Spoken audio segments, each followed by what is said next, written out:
Bonjour, nous sommes le mercredi 12 octobre. Nous sommes dans ce mois du rosaire.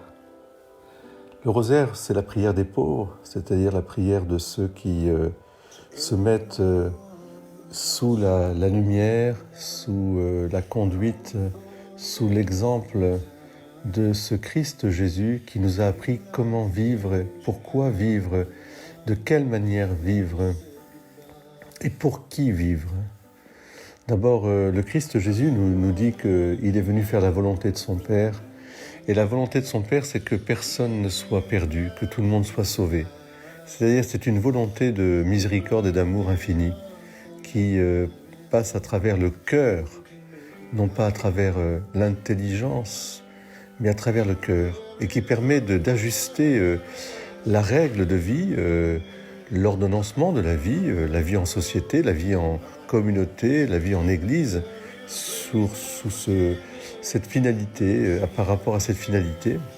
C'est inscrit dans le Code de droit canon. La loi suprême de la vie en église, c'est le salut des âmes. Tout faire pour le salut des âmes. Alors il se trouve que dans l'évangile aujourd'hui, le Seigneur pose son regard sur, quelque part, sur ce règlement, cette règle, cette institution, son institution à ton époque, la synagogue, que l'on peut transposer facilement sur l'institution de l'Église. Et il est très sévère avec ceux qui en ont l'autorité. Les pharisiens, non pas parce qu'ils ne sont pas fidèles et zélés, mais parce que, comme il dit, vous payez, bien sûr l'a dit, mais vous passez à côté du jugement et de l'amour de Dieu. Ceci, il fallait l'observer sans abandonner cela. Et donc, voilà, il leur dit, mais revenez, recentrez tout votre désir de spiritualité sur l'amour de Dieu à travers le service du prochain. C'est tout cela dans la loi. Je ne veux pas les sacrifices, mais je veux au contraire la miséricorde. Et aux docteurs de la loi, il leur dit aussi, bien vous, en fait, vous imposez parce que vous raisonnez beaucoup, vous êtes tout le temps en train de couper, on pourrait dire, un peu les cheveux en quatre. Vous faites un peu ce qu'on appellera plus tard la casuistique. Vous êtes là à donner des interdits, à empiler des interdits ou des lois. Et il leur dit, mais vous, en fait, vous chargez les gens de fardeaux impossibles à porter. Et vous-même, vous ne touchez même pas ce fardeau d'un seul doigt.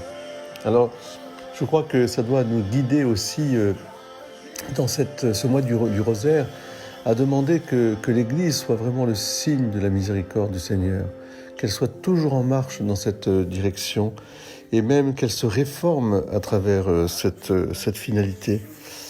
C'est ça, discerner les signes des temps. Aujourd'hui, je vois 3 signes qui m'apparaissent très clairement.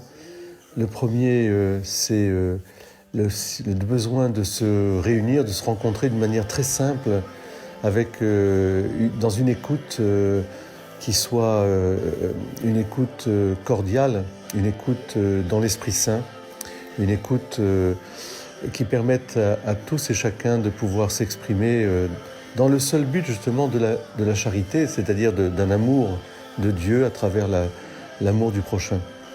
Le deuxième signe que je vois après cette écoute, ce désir de se rencontrer, de parler, c'est aussi une plus facile accessibilité, je dirais, rendre plus accessible la réception des sacrements. Non pas brader les sacrements, mais accueillir vraiment les demandes, se mettre à la disposition. Et cela, je pense que c'est un effort de la communauté chrétienne, mais bien sûr aussi du prêtre que je suis, des prêtres que nous sommes. Il faut être vraiment attentif à donner les sacrements, là où peut-être il y a une tentation de réduire le prêtre finalement en animateur, ou voire même peut-être à délaisser cette partie du sacrement, en particulier le sacrement de réconciliation et de pénitence et l'Eucharistie, la Sainte Eucharistie. Mais je pense aussi au baptême, laisser les enfants venir, ne pas couper les cheveux en quatre par rapport à tellement et tellement de recommandations, de règles. Voilà, il y a un discernement à avoir, on est bien d'accord aussi. Mais rendre accessible, voilà, les sacrements.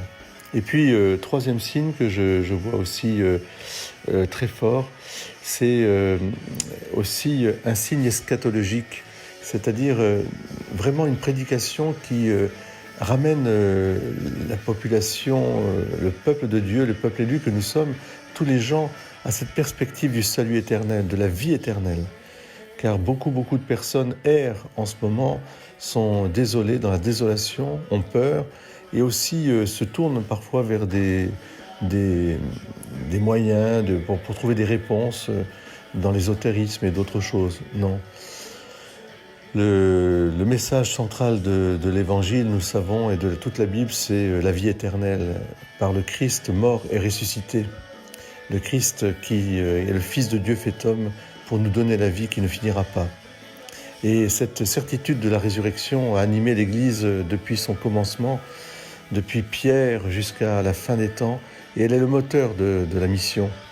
Alors voilà, je vous invite à porter la résurrection sur vous, à porter la joie de la vie éternelle et de la résurrection, et regarder sereinement vers le ciel, là où est notre patrie.